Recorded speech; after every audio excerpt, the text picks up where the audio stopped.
En el puerto de Valparaíso, en el año 1906, había un mercado que se alzaba junto al muelle, donde los barcos llegaban cargados de mercancía desde todos los rincones del Pacífico.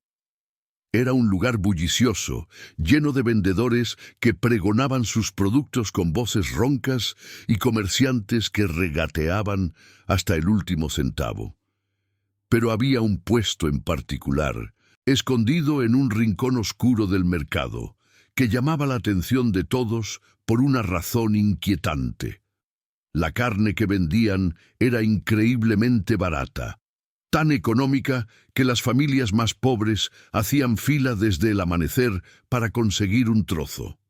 El dueño del puesto era un hombre corpulento llamado Aurelio Rojas, de manos grandes y ásperas como el cuero curtido. Tenía la piel morena por el sol del puerto y una mirada esquiva que nunca se detenía en los ojos de sus clientes. Siempre estaba acompañado por su hijo, un joven delgado llamado Matías, quien cortaba la carne con movimientos rápidos y precisos, como si hubiera nacido con el cuchillo en la mano. Si te está gustando esta historia, suscríbete al canal y déjanos un comentario contándome desde dónde nos estás viendo. Tu apoyo significa mucho. Los rumores sobre el puesto de Aurelio comenzaron a circular en susurros. Las mujeres del mercado, mientras lavaban ropa en las pilas comunales, hablaban en voz baja sobre la textura extraña de aquella carne, sobre su sabor ligeramente dulzón que no se parecía al de la vaca ni al del cerdo. Algunas decían que era carne de caballo, otras que provenía de animales enfermos sacrificados en secreto. Pero nadie se atrevía a preguntar directamente, porque la necesidad pesaba más que la sospecha. En aquellos tiempos, después del devastador terremoto que había sacudido Valparaíso meses atrás, el hambre era una presencia constante en cada hogar. Rosa Méndez era una viuda de 32 años que vivía en un conventillo cerca del puerto con sus 3 hijos pequeños. Su esposo había muerto durante el terremoto, aplastado por los escombros de su propia casa, y desde entonces Rosa se había convertido en lavandera, trabajando desde antes del alba hasta que el sol se ocultaba detrás de los cerros. A pesar de sus esfuerzos, el dinero nunca alcanzaba, y la carne en su mesa era un lujo que solo podía permitirse una vez a la semana, y siempre del puesto de Aurelio. Una tarde de julio, mientras Rosa caminaba por el mercado con su canasta vacía, notó algo extraño. Una mujer mayor, a quien conocía del conventillo, estaba parada frente al puesto de Aurelio, observando la carne con expresión de horror. Sus ojos estaban muy abiertos y su rostro había perdido todo el color. Rosa se acercó y tocó su hombro. «¿Qué pasa, doña Carmela?», preguntó con preocupación. La anciana se volvió hacia ella, temblando. Su voz era apenas un murmullo ahogado. Ese anillo en el dedo de la carne». Rosa miró hacia el mostrador y sintió que el mundo se detenía. Entre los trozos de carne rosada sobresalía un dedo humano, todavía con un anillo de oro en el dedo meñique. Era un anillo sencillo, pero inconfundible, con una pequeña piedra verde engastada. Doña Carmela lo reconocía porque había pertenecido a su sobrina, Lucía, una muchacha de 18 años que había desaparecido 3 semanas atrás, mientras caminaba por el puerto después de terminar su turno en la fábrica textil. El grito de doña Carmela rasgó el aire del mercado como un cuchillo.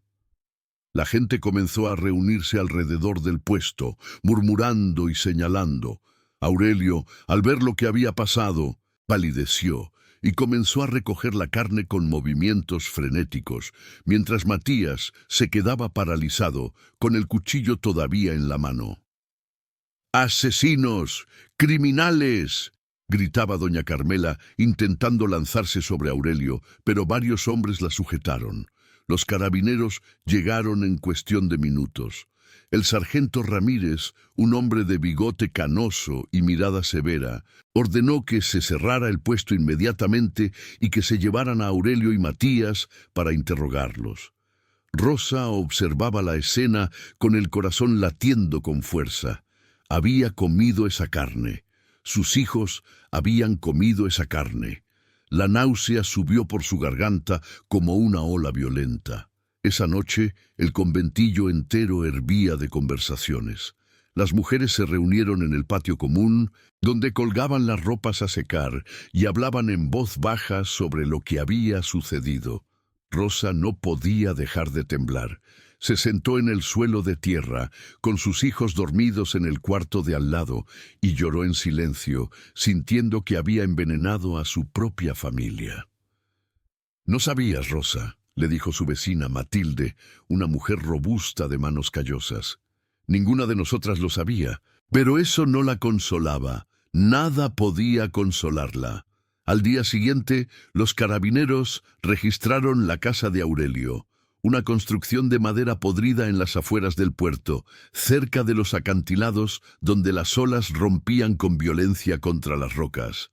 Lo que encontraron allí hizo que incluso los policías más veteranos salieran a vomitar al exterior. En el sótano había una mesa de carnicero manchada de sangre seca, ganchos colgando del techo y en grandes barriles de sal, restos humanos cuidadosamente desmembrados y conservados. Había al menos 12 cuerpos, o lo que quedaba de ellos. El sargento Ramírez, con el rostro pálido como la ceniza, ordenó que se identificaran los cuerpos. Comenzaron a revisar los registros de personas desaparecidas en los últimos 6 meses. Había trabajadores portuarios que nunca llegaron a casa, prostitutas que desaparecieron de las calles, niños que salieron a buscar trabajo y nunca regresaron. Todos ellos habían sido vistos por última vez cerca del puerto, en las zonas donde Aurelio y Matías acostumbraban rondar al caer la noche. Durante el interrogatorio, Matías se derrumbó primero. Con lágrimas corriendo por su rostro demacrado, confesó todo. Dijo que su padre había comenzado el negocio después del terremoto, cuando la escasez de carne se volvió insostenible y los precios subieron tanto que la gente común ya no podía comprar. Al principio, Aurelio había robado cadáveres del cementerio, desenterrándolos en la noche y procesándolos en el sótano, pero pronto descubrió que eso no era suficiente y comenzó a buscar víctimas vivas. Él decía que era por necesidad, sollozaba Matías. Decía que estábamos ayudando a las familias pobres, dándoles carne a buen precio. Decía que esas personas ya estaban perdidas, que nadie las buscaría.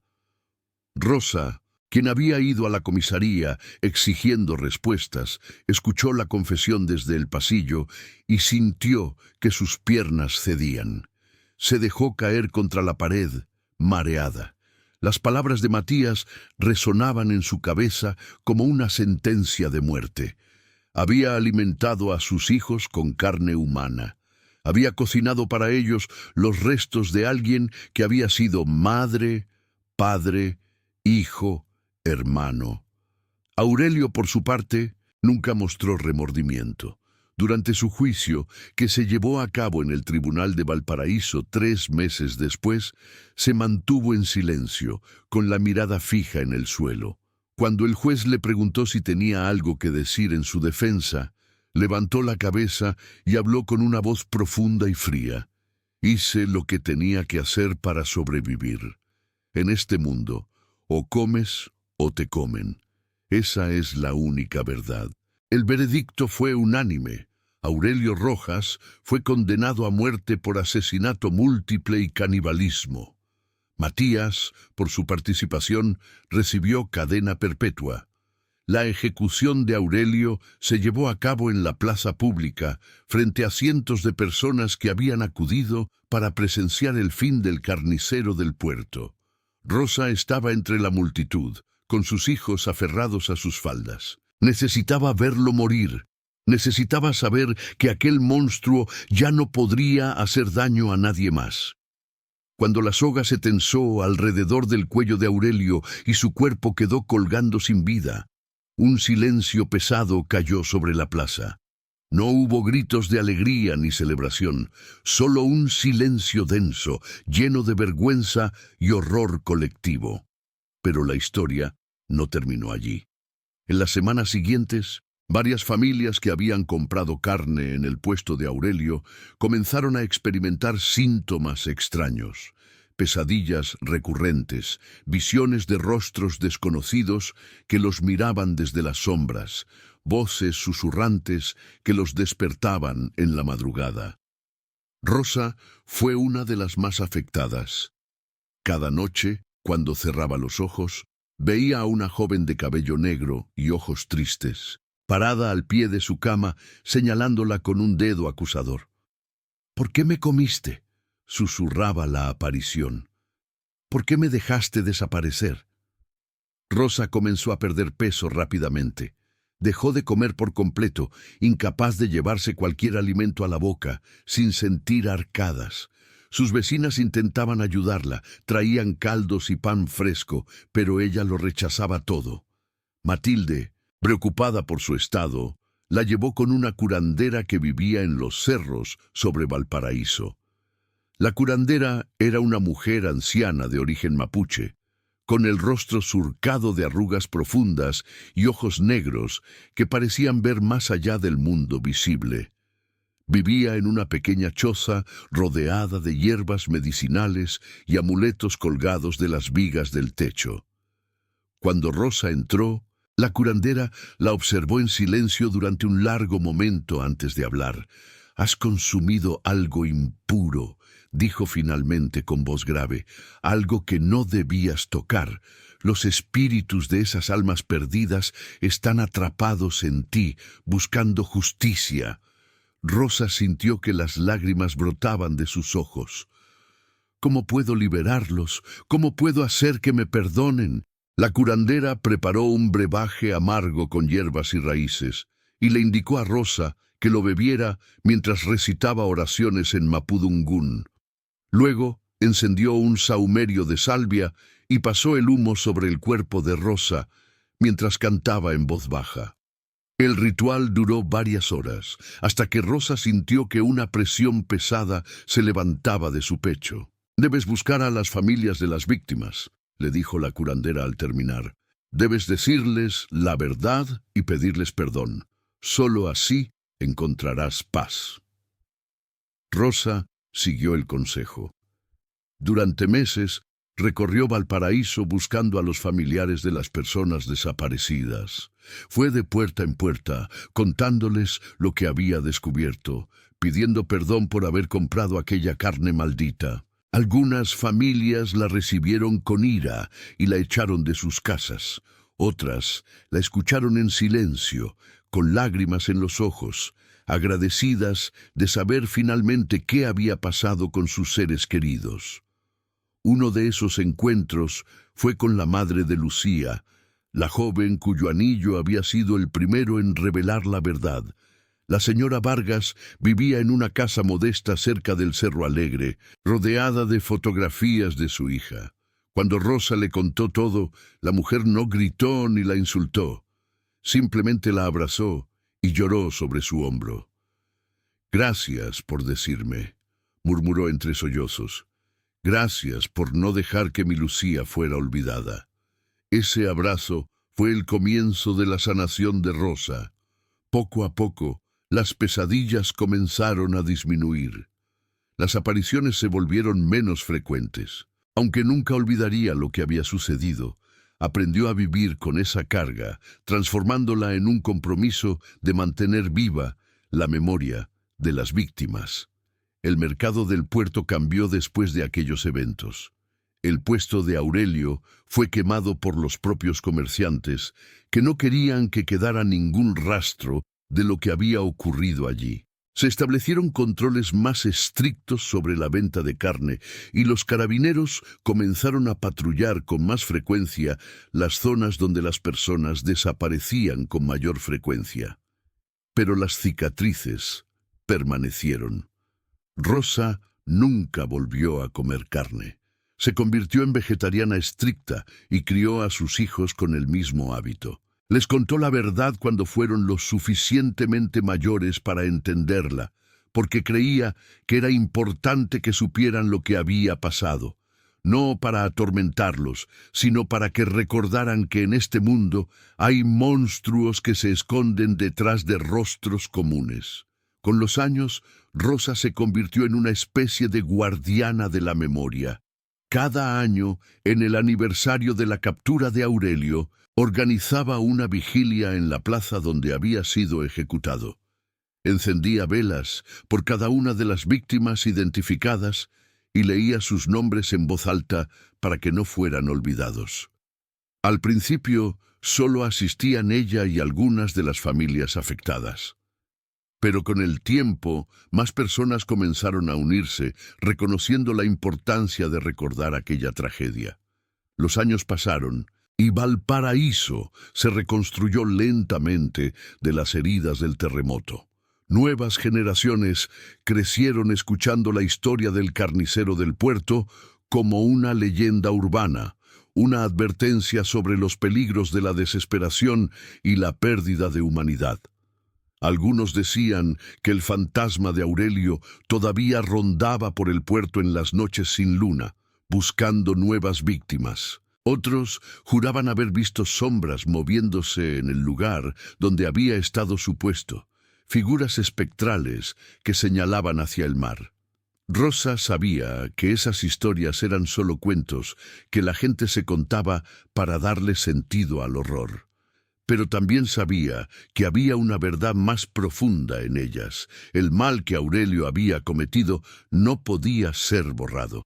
Permanecía como una mancha en la historia del puerto, un recordatorio de que la oscuridad puede habitar en cualquier lugar, incluso en los rincones más cotidianos de la vida. Cuando Rosa cumplió 60 años, sus hijos ya eran adultos con familias propias. Su hijo mayor, Roberto, se había convertido en maestro y enseñaba historia en una escuela del puerto. Un día, le pidió a su madre que fuera a hablar con sus alumnos sobre lo que había vivido. Rosa aceptó, aunque la idea la aterraba. En el aula, frente a 30 adolescentes que la miraban con curiosidad, Rosa contó su historia. Les habló de la pobreza que había seguido al terremoto, del hambre que devoraba a las familias, de la desesperación que hacía que la gente cerrara los ojos ante lo obvio. Les habló de Aurelio y Matías, de las víctimas cuyas vidas habían sido arrebatadas y de la culpa que ella había cargado durante décadas. La lección más importante que quiero que aprendan, dijo al final, con la voz temblando pero firme, es que nuestra humanidad es lo único que realmente tenemos. Cuando la perdemos, cuando permitimos que la necesidad o el miedo nos conviertan en monstruos, perdemos todo lo que nos hace humanos. No importa cuán difíciles sean las circunstancias, siempre debemos elegir la compasión, la verdad y la justicia. Los estudiantes guardaron silencio durante varios minutos después de que Rosa terminara de hablar. Luego, uno a uno, comenzaron a aplaudir. No era un aplauso de celebración, sino de respeto y reconocimiento. Rosa sintió que algo dentro de ella se curaba un poco más. Esa noche, cuando regresó a su casa, se sentó en el balcón que daba al puerto. Las luces de los barcos parpadeaban en la distancia y el sonido de las olas era un murmullo constante. Rosa cerró los ojos y susurró los nombres de las víctimas, uno por uno, como había hecho tantas veces antes. Era su ritual, su forma de mantener viva su memoria. Cuando llegó al último nombre, sintió una presencia suave a su lado. Abrió los ojos y vio la figura translúcida de una joven parada junto a ella. Era Lucía, la chica del anillo. Pero esta vez no había acusación en su mirada. Solo paz. Gracias, susurró la aparición, y luego se desvaneció en el aire nocturno. Rosa sintió que las lágrimas corrían por sus mejillas, pero esta vez no eran lágrimas de dolor, eran lágrimas de alivio. Después de tantos años, finalmente sentía que había cumplido con su promesa. Las almas perdidas habían encontrado descanso, y ella también. Los últimos años de Rosa fueron tranquilos. Continuó con sus vigilias anuales, pero ahora lo hacía con una sensación de propósito cumplido. Sabía que su historia, por terrible que fuera, había servido para recordar a las víctimas y para evitar que tragedias similares se repitieran. Cuando murió, a los 73 años, fue enterrada en el cementerio del puerto, cerca del mar que tanto amaba. En su lápida, sus hijos grabaron una inscripción simple pero poderosa. Rosa Méndez, guardiana de la memoria, nunca olvidó a los olvidados. Y así, la historia del mercado donde la carne más barata provenía de personas perdidas quedó grabada en la memoria colectiva de Valparaíso, no como una simple leyenda de terror, sino como un testimonio doloroso de lo que la humanidad puede perder cuando se enfrenta a la desesperación sin compasión. Las generaciones futuras seguirían contando esta historia, no para asustar, sino para recordar que la dignidad humana debe ser protegida siempre, sin importar las circunstancias. El puerto siguió su vida, con sus barcos y sus mercados, sus risas y sus tragedias.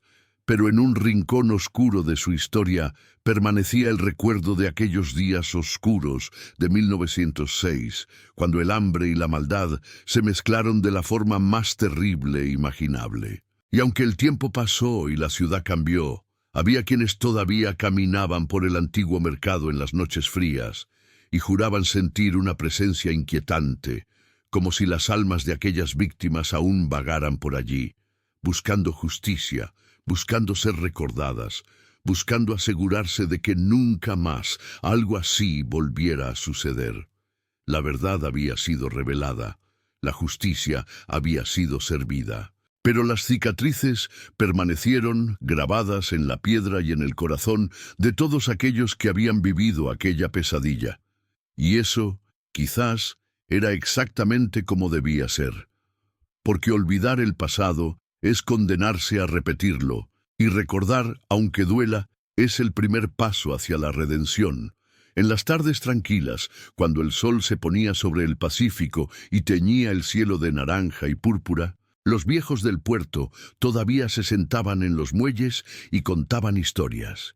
Y entre todas esas historias, la del carnicero Aurelio Rojas seguía siendo la más oscura, la más perturbadora y también la más importante, porque era un recordatorio de que el verdadero horror no siempre viene de lo sobrenatural, sino de lo que los seres humanos son capaces de hacerse unos a otros cuando pierden de vista su propia humanidad. Y con esa verdad resonando en el aire salado del puerto, la historia llegaba a su fin, no con un final feliz, sino con la esperanza de que el recuerdo de aquellas víctimas sirviera para construir un futuro más justo y compasivo. Pasaron más de 50 años desde aquellos eventos que marcaron a Valparaíso con sangre y horror. El puerto había cambiado, modernizado sus estructuras, ampliado sus muelles. Las casas de madera podrida habían sido reemplazadas por construcciones de concreto, y donde antes había conventillos llenos de familias hacinadas, ahora se alzaban edificios de departamentos con balcones que miraban al mar. Pero hay cosas que el tiempo no puede borrar, cicatrices que permanecen en la memoria colectiva como advertencias silenciosas. En 1962, un joven periodista llamado Álvaro Contreras llegó a Valparaíso desde Santiago, enviado por su periódico para escribir una serie de artículos sobre las leyendas urbanas del puerto. Álvaro tenía 26 años, una curiosidad insaciable y una tendencia a buscar la verdad detrás de los mitos. Había escuchado rumores sobre el caso del carnicero, pero la mayoría de las personas con las que había hablado lo trataban como un cuento de terror, algo demasiado grotesco para ser real. Decidido a investigar, Álvaro comenzó a buscar en los archivos del Tribunal de Valparaíso. En un sótano húmedo y polvoriento encontró los expedientes originales del caso, testimonios de testigos, fotografías borrosas del puesto de Aurelio, informes médicos que describían los restos encontrados en su casa. La letra apretada de los escribanos contaba una historia que helaba la sangre. Álvaro se sentó en el suelo frío del archivo durante horas, leyendo cada documento con horror creciente.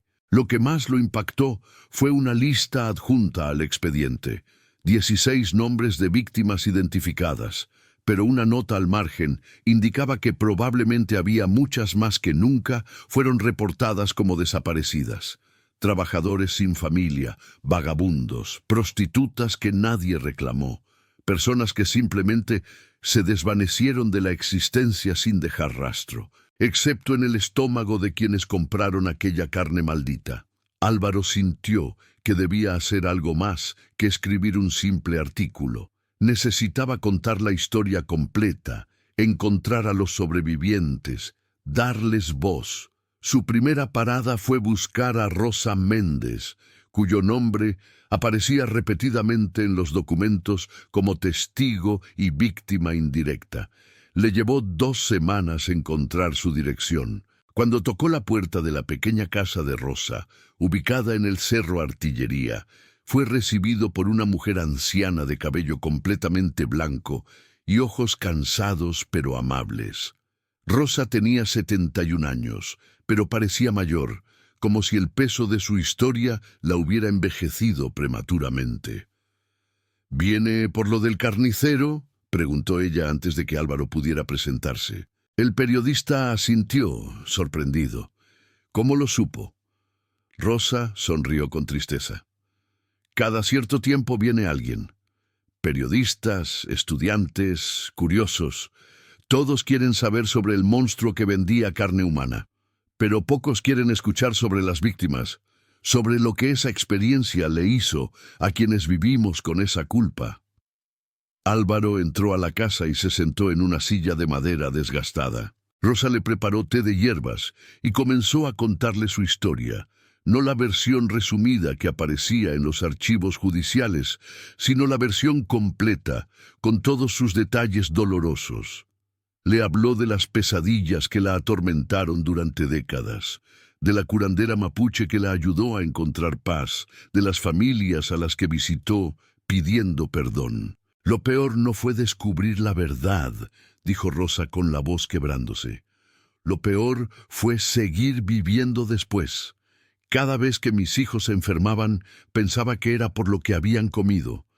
Cada vez que tenían pesadillas, me preguntaba si esas almas perdidas los estaban persiguiendo también». Álvaro escuchó durante horas, tomando notas frenéticamente. Cuando Rosa terminó, el sol ya se había puesto y las sombras llenaban la pequeña sala.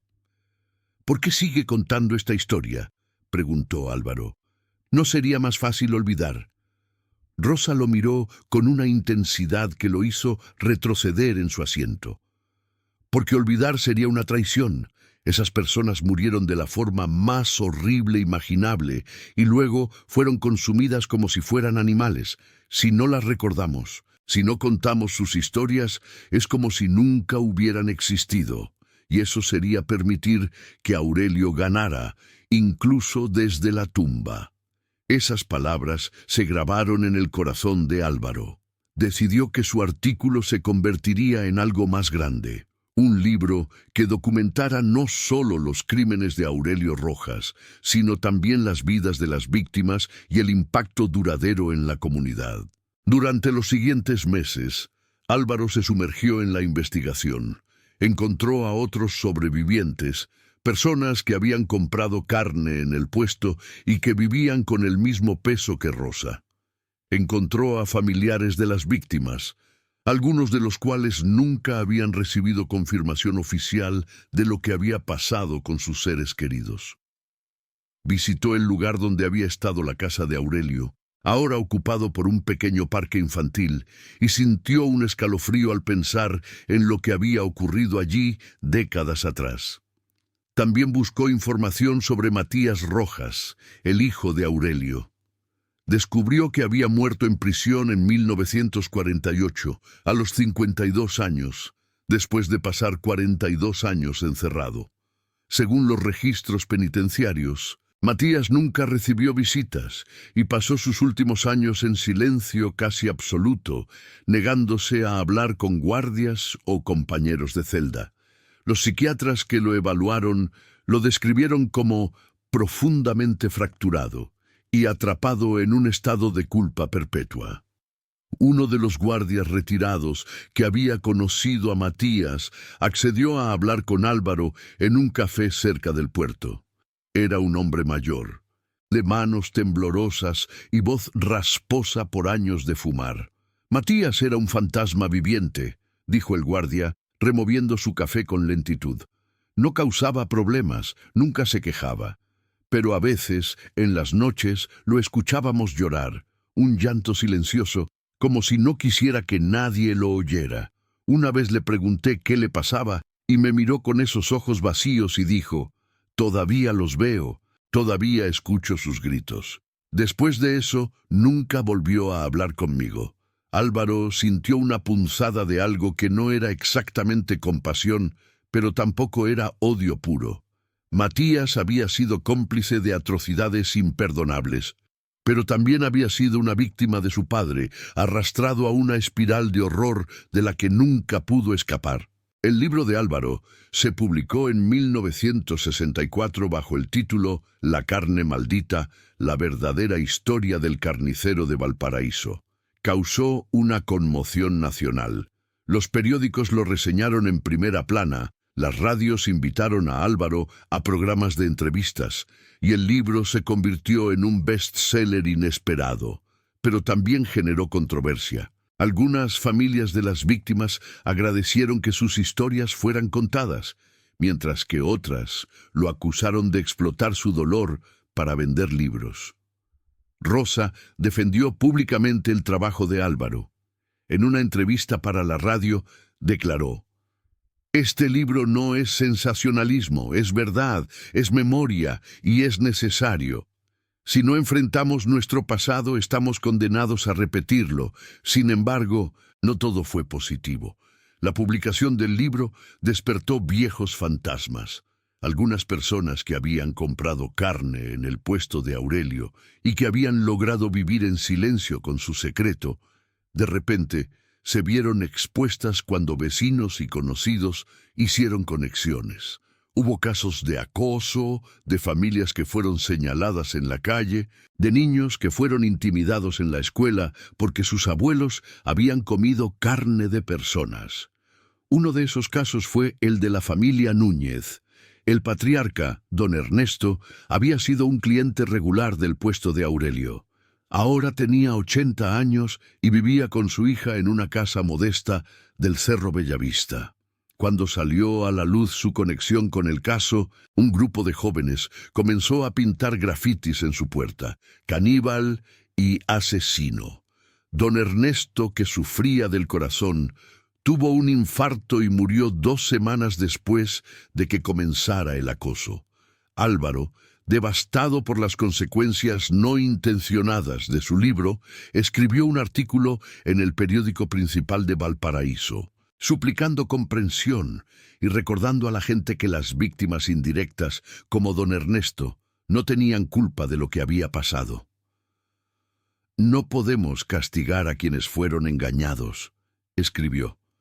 «La culpa recae únicamente en Aurelio Rojas y en quienes lo ayudaron conscientemente. Las familias que compraron esa carne eran víctimas de la desesperación y del engaño. Merecen compasión, no condena». Gradualmente, la histeria disminuyó, pero el daño ya estaba hecho. Álvaro se juró a sí mismo que nunca más escribiría sobre el caso sin considerar primero el impacto en las personas vivas. Años después, en 1975, algo extraordinario sucedió. Un grupo de antropólogos de la Universidad de Chile se interesó en el caso desde una perspectiva académica. Querían estudiar el fenómeno del canibalismo forzado y sus efectos psicológicos en las víctimas indirectas. Con el permiso de Rosa y otras familias afectadas, comenzaron una serie de entrevistas y análisis. Lo que descubrieron fue fascinante y perturbador. Muchas de las personas que habían consumido la carne mostraban síntomas similares: pesadillas recurrentes, aversión severa a la carne, sentimientos de culpa irracional y, en algunos casos, trastornos de identidad relacionados con sentirse contaminados o impuros. Los antropólogos acuñaron el término trauma alimentario transgresivo para describir esta condición. El estudio también reveló algo inesperado: una red de apoyo informal que había surgido entre las víctimas. Se reunían regularmente, en secreto al principio, para compartir sus experiencias y ayudarse mutuamente a sobrellevar el trauma. Era una especie de terapia de grupo, avant la lettre, antes de que ese concepto fuera ampliamente reconocido en Chile. Rosa era la líder no oficial de este grupo. Organizaba las reuniones en su casa o en pequeñas capillas del puerto, donde podían hablar libremente sin miedo al juicio. Para muchos, estas reuniones eran la única forma de encontrar consuelo. En una de esas reuniones, en 1978, apareció una mujer que nadie conocía. Era de mediana edad, vestida con ropas sencillas pero limpias, y tenía una expresión de profunda tristeza. Se presentó como Magdalena Rojas. El silencio que siguió fue denso como el plomo. Todos en la habitación sabían quién era: la esposa de Matías, que había estado casada con él cuando comenzaron los crímenes. Se había divorciado inmediatamente después de su arresto y había cambiado de apellido, viviendo en el anonimato durante décadas. «Sé que no tengo derecho a estar aquí», dijo Magdalena con voz temblorosa. «Sé que mi presencia les causa dolor, pero necesito que sepan que yo no sabía nada. Durante años me he preguntado cómo pude ser tan ciega, cómo pude no ver las señales, y he llegado a la conclusión de que Matías era experto en ocultar su horror. Pero eso no me exime de responsabilidad. Estaba casada con un monstruo, y aunque no participé, mi ignorancia permitió que todo continuara». Rosa, después de un largo momento, se levantó y caminó hacia Magdalena. Todos observaban en silencio, esperando ver qué haría. Rosa extendió su mano y la colocó sobre el hombro de Magdalena. «No eres responsable de los actos de tu esposo», dijo Rosa firmemente. «Tú también fuiste una víctima. Bienvenida». Ese gesto de Rosa rompió la tensión. Otros comenzaron a acercarse a Magdalena, algunos con lágrimas, otros con palabras de consuelo. No todos estaban de acuerdo con recibirla, y algunos se fueron de la reunión molestos. Pero la mayoría entendía que el círculo de víctimas era más amplio de lo que habían imaginado. Magdalena se convirtió en miembro regular del grupo. Su historia era devastadora. Después del arresto de Matías, había sido rechazada por su propia familia, había perdido su trabajo y había vivido en la indigencia durante años. Finalmente había encontrado trabajo como costurera y había reconstruido su vida lentamente, pero la vergüenza nunca la había abandonado. Cada vez que alguien me preguntaba si estaba casada, mentía, confesó en una de las reuniones. Decía que era viuda porque en cierto modo lo era. El hombre con quien me casé murió el día que supe la verdad, o tal vez nunca existió realmente. A medida que el grupo crecía y se fortalecía, comenzaron a considerar formas más activas de honrar la memoria de las víctimas. Propusieron la construcción de un memorial en el puerto, un lugar donde los nombres de todas las víctimas identificadas estuvieran grabados en piedra. La idea fue recibida con resistencia por las autoridades locales, que temían que un memorial mantuviera viva una historia que querían enterrar. Pero Rosa y su grupo no se rindieron. Organizaron campañas de firmas, hablaron en el ayuntamiento, escribieron cartas a los periódicos. Lentamente, la opinión pública comenzó a cambiar. Las nuevas generaciones, que no habían vivido los eventos directamente, veían el valor de recordar. En 1985, finalmente, se aprobó la construcción del memorial. Fue un proceso largo y difícil, con debates sobre su ubicación, diseño y qué inscripción debería llevar. Algunos querían que fuera explícito sobre lo que había pasado, mientras que otros preferían algo más sutil. Al final se llegó a un compromiso, una placa de bronce con los nombres de las víctimas, precedida por la inscripción: en memoria de los olvidados, nunca más. El memorial fue inaugurado el 15 de marzo de 1987, un día frío y gris en Valparaíso. Cientos de personas asistieron a la ceremonia. Rosa, ahora con 96 años y en silla de ruedas, fue la encargada de descubrir la placa. Sus manos temblaban mientras tiraba de la tela que la cubría, pero su voz era clara cuando leyó los nombres en voz alta: Lucía Vargas, Pedro Soto, Carmen Ibáñez, Manuel Torres. Siguió leyendo, nombre tras nombre, 16 en total. Cuando terminó, el silencio era absoluto, roto solo por el sonido de las olas rompiendo contra el muelle. Luego, alguien comenzó a aplaudir suavemente, y pronto todos se unieron. No era un aplauso de celebración, sino de respeto, de reconocimiento, de duelo colectivo. Rosa murió 2 años después, en 1989, rodeada de su familia. Sus últimas palabras fueron para sus nietos: nunca olviden que la memoria es un deber, no solo por los muertos, sino por los vivos, para que aprendamos, para que mejoremos, para que nunca dejemos que la desesperación nos convierta en lo peor de nosotros mismos. Fue enterrada con honores en el cementerio del puerto, y en su funeral cientos de personas la despidieron. No solo familiares y amigos, sino también personas que habían sido tocadas por su trabajo de preservar la memoria. El alcalde de Valparaíso dio un discurso en el que la llamó la conciencia moral del puerto. El memorial que Rosa ayudó a crear sigue en pie hasta el día de hoy. Se ha convertido en un lugar de reflexión, visitado por escolares, turistas e historiadores. Cada año, en el aniversario de la captura de Aurelio Rojas, se realiza una ceremonia donde se leen nuevamente los nombres y se encienden velas. La historia del carnicero de Valparaíso se ha convertido en parte del folclore chileno, contada y recontada en diferentes versiones. Algunos la exageran, añadiendo detalles grotescos que nunca sucedieron.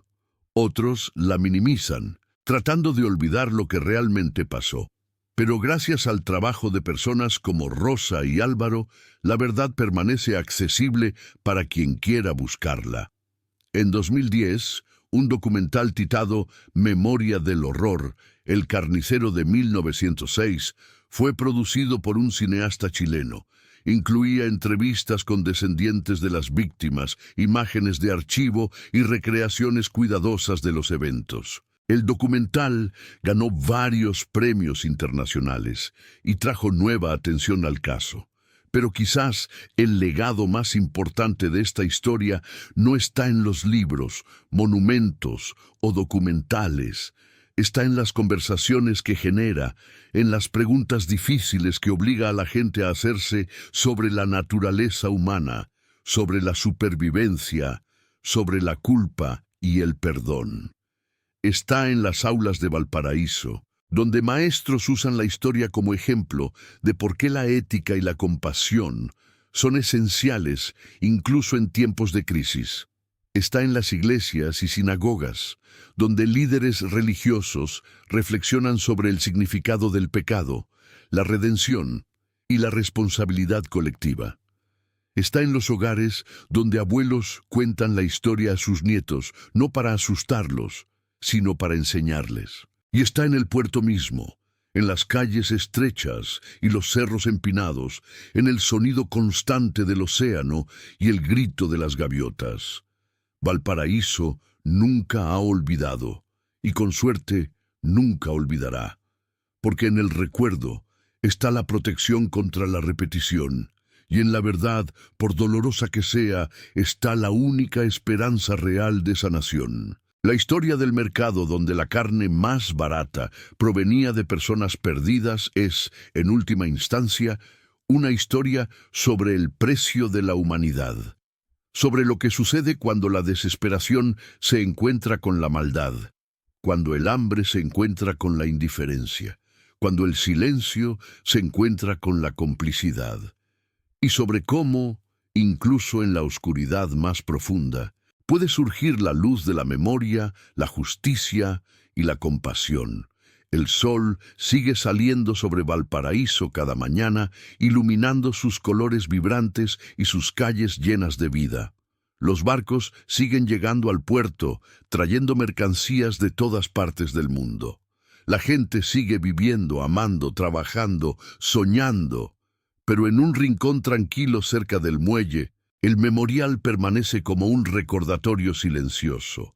Aquí sucedió algo terrible, aquí personas sufrieron y murieron, y aquí prometemos nunca olvidar. Y con esa promesa, la historia se cierra, no con un final definitivo, sino con una continuación eterna. Porque mientras haya alguien que recuerde, mientras haya alguien que cuente, mientras haya alguien que se detenga frente a ese memorial y lea esos nombres en voz baja, las víctimas del carnicero de Valparaíso no habrán muerto en vano. Su memoria vive, su historia continúa, y su lección permanece. Nunca, nunca debemos perder nuestra humanidad, sin importar cuán oscuros sean los tiempos.